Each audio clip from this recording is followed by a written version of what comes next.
Hi, Bob the Canadian here. Let's learn English on the road. To make sure I don't get run over.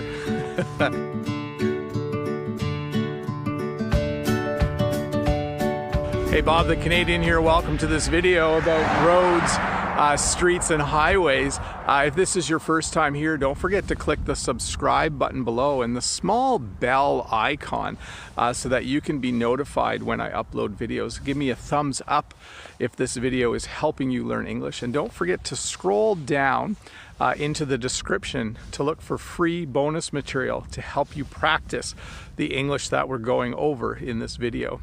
Well, hey, welcome to this video. We're going to talk a little bit about roads, streets, and highways today and some of the things that you will find beside them. This road here is a paved road. That means the surface of the road is hard, and that means that cars can go a lot faster, and it's just easier to drive on. And this part right here is called the shoulder of the road. So when you pull off the road, you can go onto the shoulder of the road. This part over here is kind of a little hard to see, is called the ditch. And the ditch is where, when it rains, all the water would run off the road into the ditch to keep the road nice and dry. The road behind me is what we would call a gravel road or a dirt road. A paved road, like we saw, has a hard surface. A gravel road has all of these little stones. I'll hold them up to the camera. So there's a couple ways that you'll know that you need to stop when you get to the end of a street or road. Behind me, you'll see a stop sign. This is a red sign with the word stop in it, and it has 8 sides. It's an octagon. So a stop sign is one of the ways that you know that you need to stop your car. So the intersection behind me here is called a 4-way stop or an all-way stop. If you can see under the stop sign here, it says all-way. What that means is that whoever stops first at the intersection gets to go next. So everyone needs to take turns going through this intersection. So another way you'll know when to stop is when you see a stoplight or a traffic signal. So behind me is an intersection where 2 roads cross. And up here you can see that the light just turned red. Red lights mean stop and green lights mean go. You can also see right here, these white lines are what's called a crosswalk. This is where if you push the button on the pole over there, there's a pole, and you wait, then eventually it tells you, this little hand here will turn to a person and you can walk. We have a little sign here. How's it going? So I'm at a railway crossing right now, and if you notice right here, there's a railway crossing light. When that light comes on, it means there's a train coming. I think I'm just in time to see this. Let's watch the train go by. Here it comes.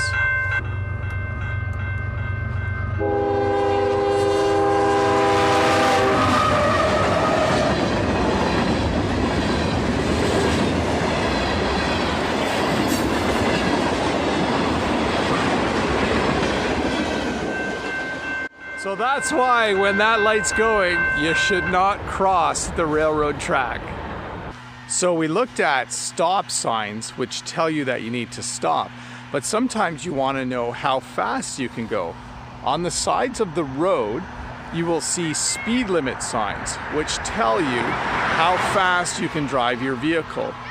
This is a speed limit sign from a city or town, and it says you can do 50 kilometers an hour maximum.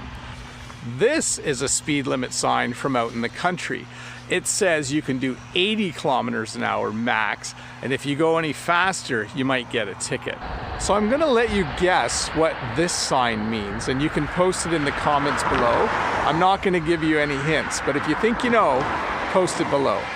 So sometimes along the side of the road, they want to protect things. So they put up what's called a guardrail. A guardrail stops vehicles from going off the road if they lose control. So let's say the road was really icy and slippery And if you lost control, you would hit the guardrail first instead of that pole that they're trying to protect. So this is a guardrail.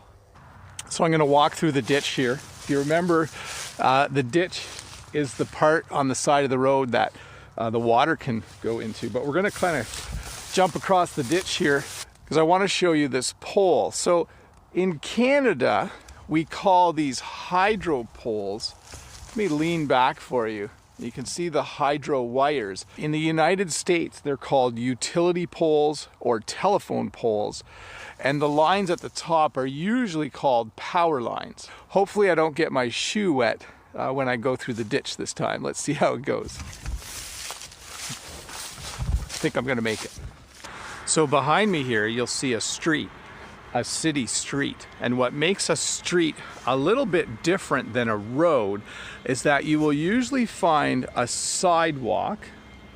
This is a place for pedestrians to walk. Pedestrians are people who are walking along the sidewalk.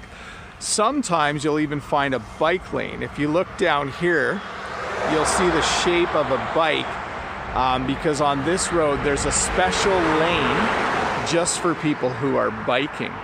And one of the main differences is that in the city you're gonna always find, I always have trouble pointing, you're always gonna find street lights. So right here we have a nice street light, and there's a few of them all along this road. There's another one right here. So this street is well lit at night. You noticed I just called it a road. I think that's because I live in the country and it's easier to refer to this that way. But this is a street. It's definitely a street. It is a city street, sidewalk, bike lane, street lights. So behind me you can see the highway. This is a 6-lane highway. It has 3 lanes going in either direction. If you look over here, it's a little hard to see, but you can see the off-ramp. The off-ramp is what allows traffic to get off the highway. And if you look over here, you can just sort of see the on-ramp. The on-ramp is where you can speed up to get on the highway. I'm standing on what we would call an overpass. An overpass is the road or street that goes over top of a highway. And below me, the cars are going under through the underpass. It's a lot of traffic. Well, hey, thanks for watching this video about roads, streets, highways, and the things that you sometimes find along them. Bob the Canadian here, Learn English with Bob the Canadian. Don't forget to subscribe by clicking the red subscribe button below and the bell icon. Give me a thumbs up if you like this video. Please share it with anyone that you know who is learning English, and be sure to check out the bonus material in the description. Bob the Canadian here. Hope you're having a good day, and I hope you have a good week. See you in the next video.